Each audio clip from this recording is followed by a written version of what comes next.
the National School Choice Week, I guess, Association. Does everyone have a chance on the council to look at this? Yes, I read it, and I called Carla asking for more details.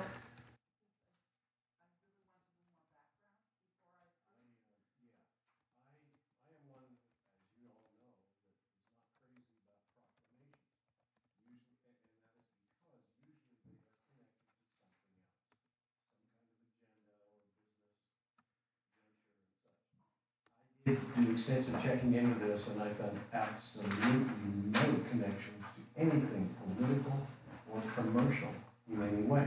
Well, I'm not sure how we do want our proclamation to be truthful, right? Yes. Well, there's something here that's not truthful. You mean about? Whereas Depoe Bay is home to a multitude of high-quality public and non-public Yes. schools, Yes. we are going to change that, right? We can, certainly. Yeah, yeah, we just need to, so,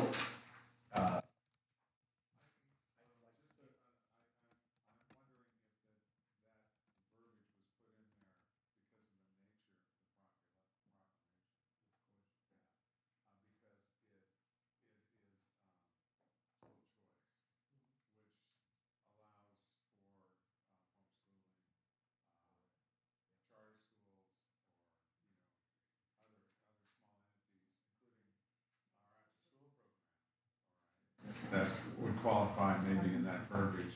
So I'm wondering, I may be wrong, but I'm wondering if that's the reason why, if that was it, was like a boilerplate, verbiage. it is a boilerplate. So we can change it.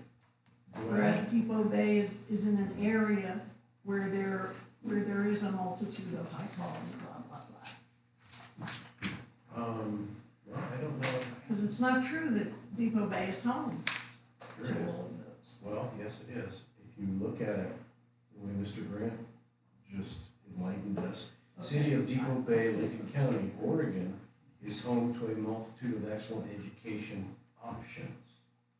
Doesn't say schools, from which parents can choose for their children. Right? But we're not home to those options. Sure we are. No, we're not. The only option in Depoe Bay is Neighbors for Kids. But we're home to the options that parents can utilize. Options exist No, everywhere. no, because schools in Lincoln City is their home. I'm sorry, but language was my career, and Yeah.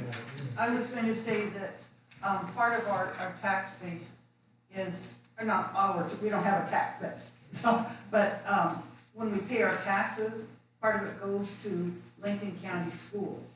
And the school buses come to take our children.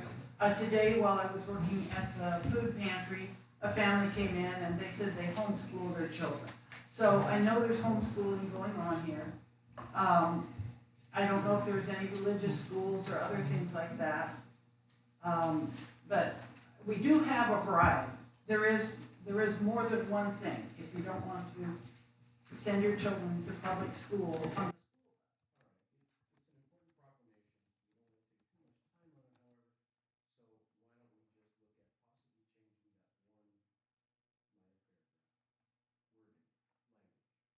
Bay is near a multitude of high quality, etc. Okay. It's near. I like that. Everybody agree with that? Center. That's what we're gonna go with. I'm now gonna read the proclamation.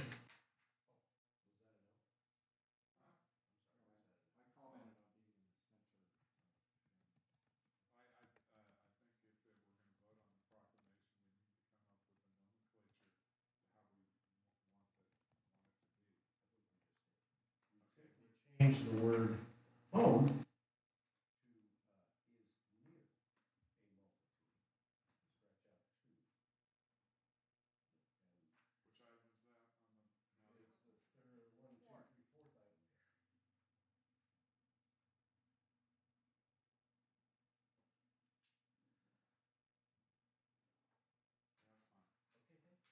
Read the proclamation then. In deference to you as the mayor, thank you for bringing this forward, because I think that it's got a great spirit to it. Okay, proclamation, City of Depoe Bay, School Choice Week in Depoe Bay, January 20th to the 26th, 2019. Whereas all children in Depoe Bay should have access to the highest quality education possible. And whereas City of Depoe Bay, Lincoln County, Oregon recognizes the important role that an effective education plays in preparing all students in Depoe Bay to be successful adults.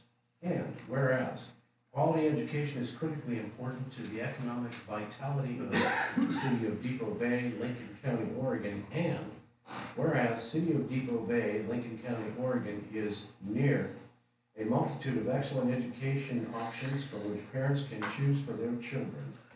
And whereas educational variety not only helps to diversify our economy, but also enhances the vibrancy of our community. And whereas our area has many high-quality teaching professionals who are committed to educating our children. And whereas School Choice Week is celebrated across the country by millions of students, parents, educators, schools, and organizations to raise awareness of the need for effective educational options. Now therefore, the City Council of the City of Depoe Bay, Oregon hereby recognizes January 20th through the 26th of 2019 as City of Depoe Bay School Choice Week and call this observance to the attention of all our citizens. There we go. All right. We did it. Roll. Sure. I guess it was a motion, wasn't it? Bates, Sure, why not? Brandt, Aye. Callender, Yes. Short, Yes. Goddard, Yes. Left, Yes.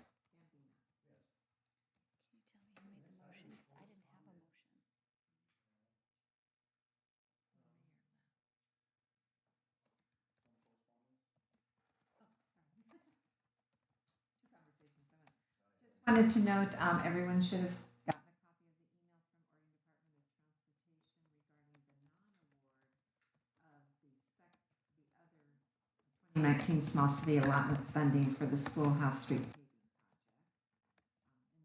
project. Note on that cover to that email that they did not give any city two grants. Yeah. Should have gotten a copy of an email from Ray Buhager regarding the update on appropriations harbor maintenance tax spending. Email from msn.com stating Depot Bay is the best small town in Oregon. And then an email from Wayne Belmont regarding the MOU between DLCD and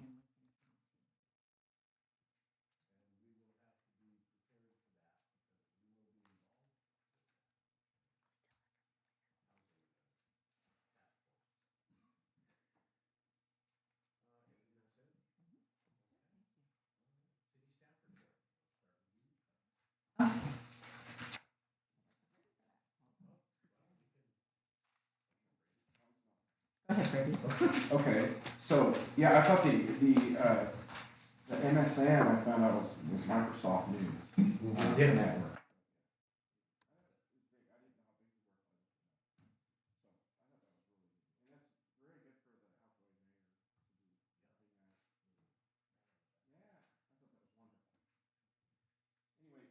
So to explain the SCA grant, the number two that we didn't get was, the first grant was to get the sidewalk to continue the sidewalk to the park. That one we did get, and that's gonna include storm drain, and we'll put the sidewalk over the storm drain with sometimes you see the curbs with the leaf patches in it that has the catch basin so they're not out where you trip in them or ride a bicycle and they're underneath the sidewalk. But there's these little cubbies that you see along the curb as you go down Shell Street. The storm drain will be under lids in the sidewalk. So I'm going to try to have that integrated in that way. I think it'll look nice. At South 40, we'll have a crosswalk with wheelchair ramp accessibility. It'll all be ADA, and it'll integrate with what we have in this section here. It'll keep the width. It'll probably still, it's going to be up to the council if they're going to want trailer parking along the road. But the road's quite wide, and when we get an overflow of trailers, they tend to park on that east side of Shell. So that may continue, it may not. It depends on what we want to do after it's all said and done to the council for that. But I think it's going to be great. I'd like to dive into it right away and get the engineering going for us this year, because we ran a little late on this last one, and we fell into the inclement weather, and so, it rains. I saw that we had 89% precipitation in Depoe Bay annually. Now, last year was a drought year, but, because of the El Nino or however that affects, but it does rain a lot. Sure. So I'm clear on the sidewalk. Is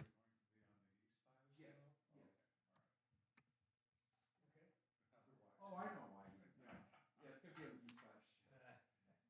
And then, so the other thing was the piling project that's in the harbor. I'm gonna switch to the harbor real quick. So Dock 3 has some really bad pilings that we're going to repair. And I got quotes from a contractor. Read by the mayor today. There's some stipulations in the agreement contract that I had to forward to Pete Gittner, our attorney. Some of it is relinquishing some of the liability, risk liability, yeah. And he's going to review that to see about, what's the difference between like replacing the total piling with the risk liability would be as to just kind of putting a repair on it like they're doing. So we're weighing our options there. Not that we're canceling anything, but Pete thinks there's a way that we can negotiate that with them. But it's not going to slow it down in any way. We're also looking into the land use in water work. If them not really being in the water, so Ferguson is saying, the contractor, it's not considered in-work water work. But because they're not in the water doing the work, they're just sliding this product down the piling. So we're checking anyway. We want to be double sure. So Larry put out an email last week to the land use explaining that. So I'll have an answer to that. But And I did, Brady gave me the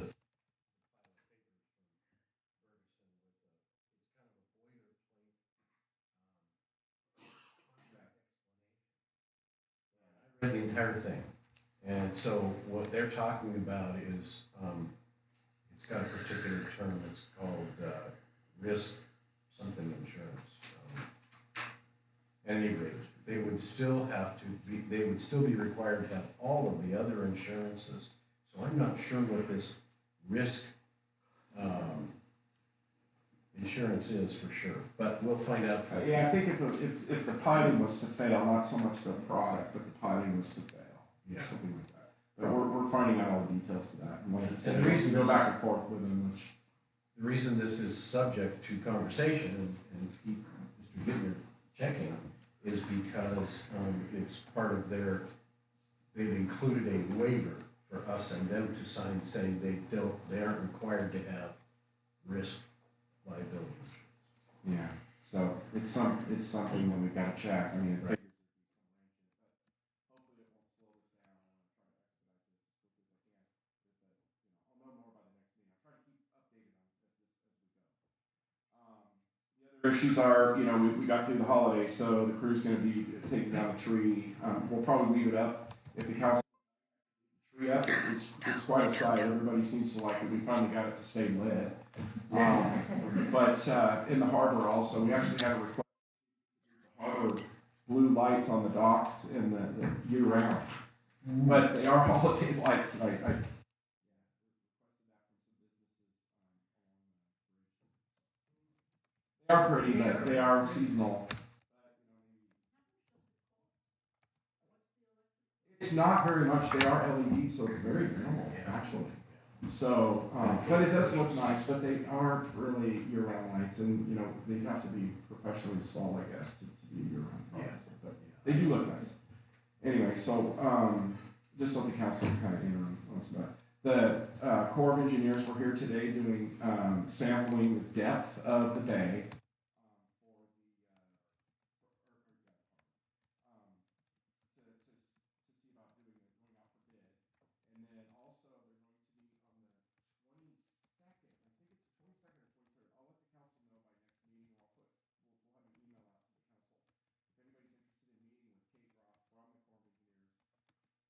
Talking about doing the check dam reed removal and then the soils below.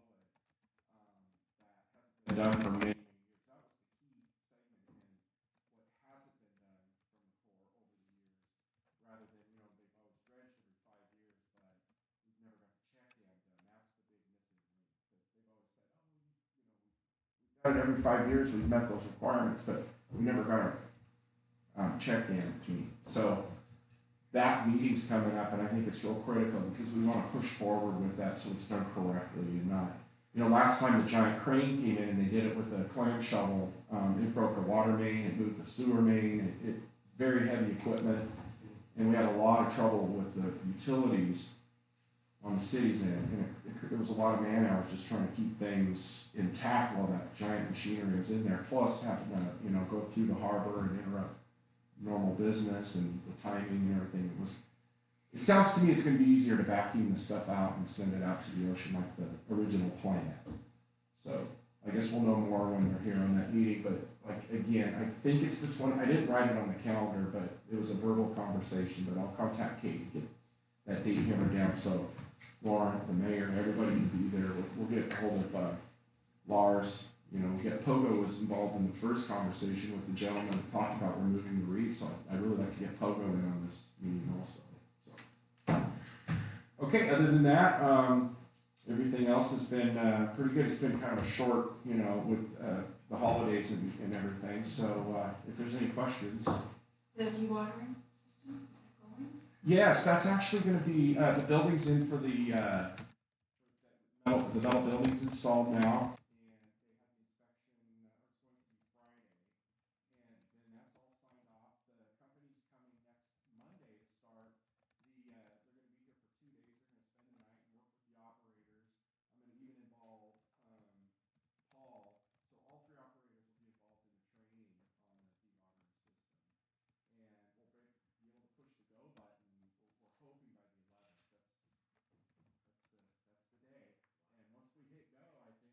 We're going to be self-contained with our biosolids, which is really a big step for Depoe Bay because who would have thought that 2 years ago that we could do this? It's amazing.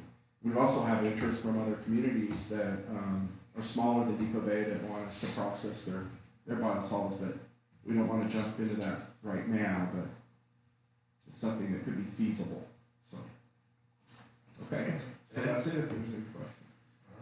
And I'll work with Mr. Hatch. I feel bad. I've been kind of sick and under the weather, and I'll definitely get all the information he wants, you know, and work with them.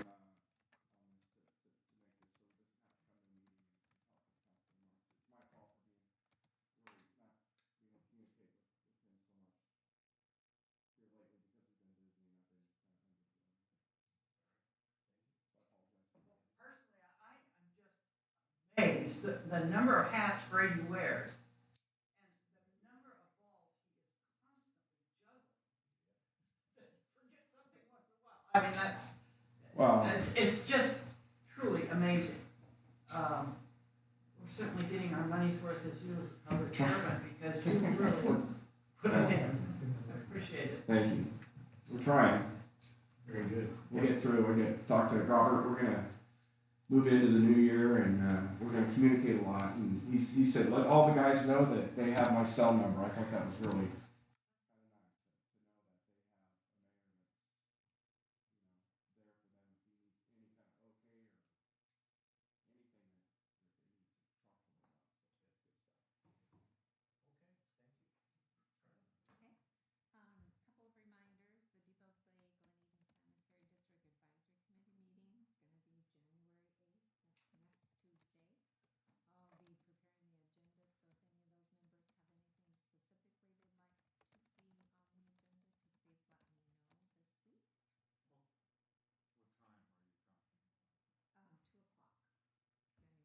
That meeting date and time was set at the last advisory committee meeting. It'll be here at City Hall. Just a reminder on that salary survey presentation, that's going to be at the next City Council meeting. We have Ruth from LGPI coming. She did ask if there were any questions that have arisen. I'll put in a call to her for the second time.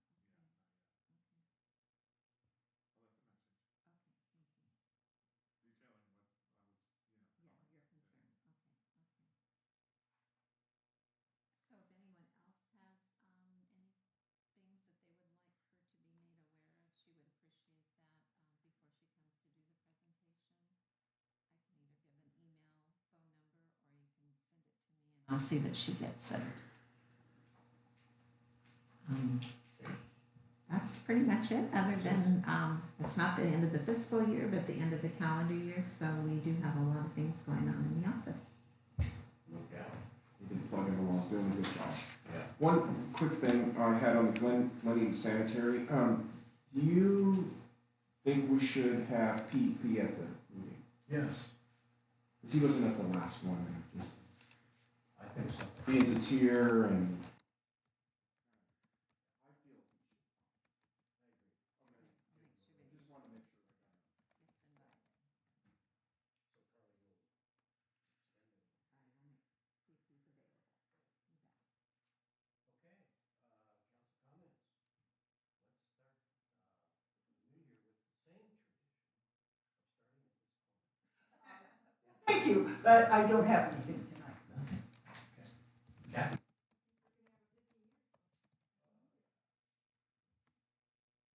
Brady, thank you for bringing folks up to speed on the core, having been here. That's an important first step in making things happen. And my thanks again to our outgoing mayor, and congratulations to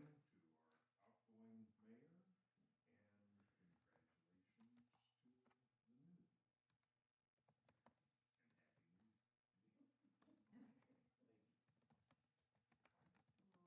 new. Special thank you to Carla, who has taken on a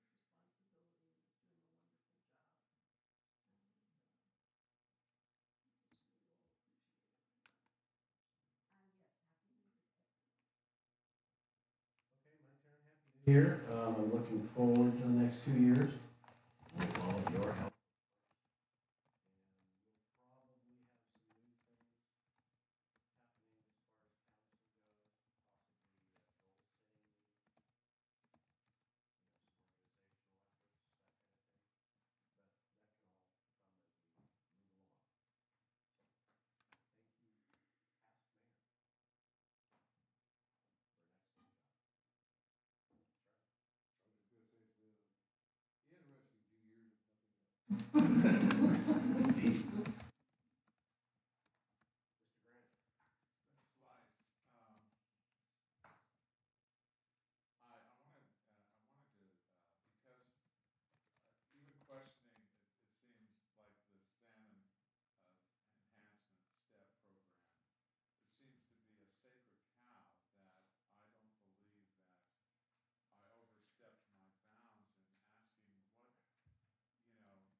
Have that it is that it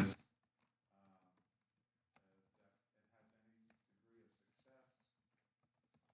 And then I got back from Beanie and was that the degree of success, and he hasn't.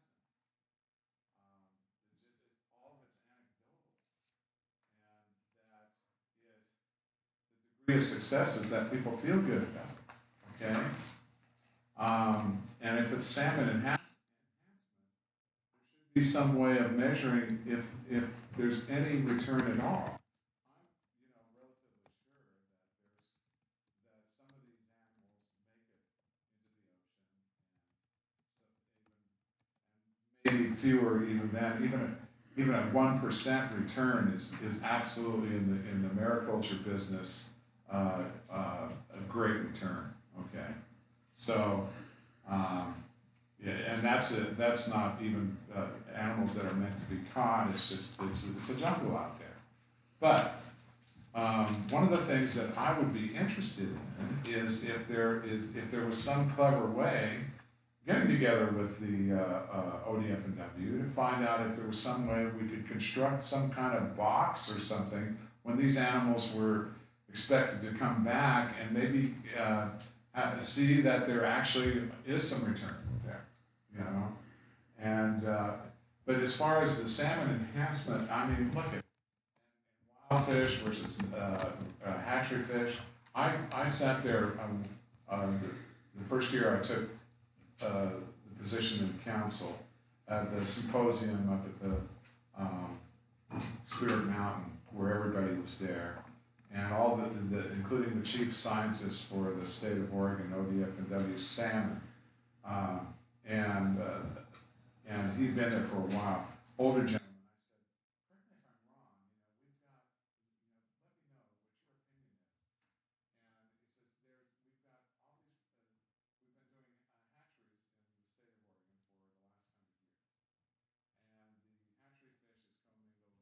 with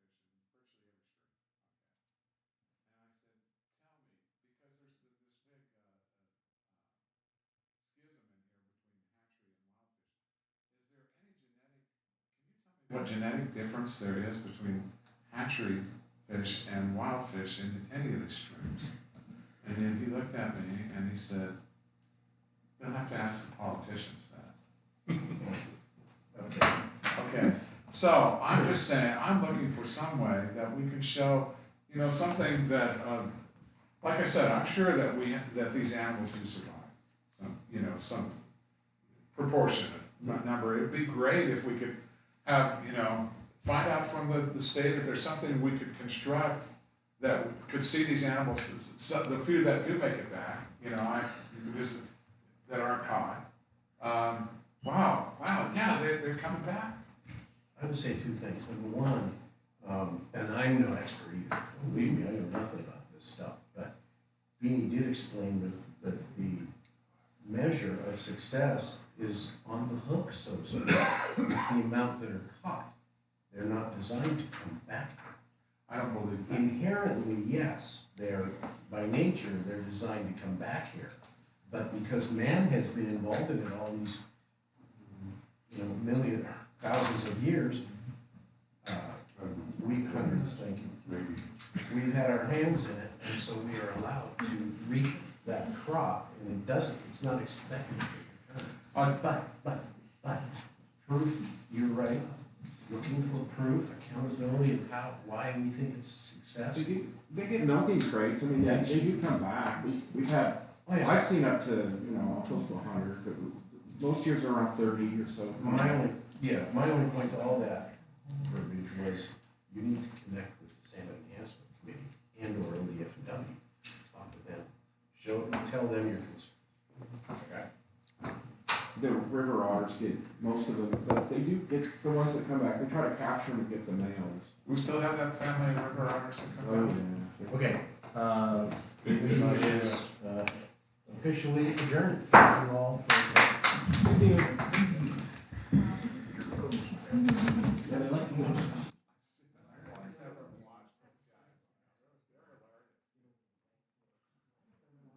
So which road do you guys live on in Little Willow Cove?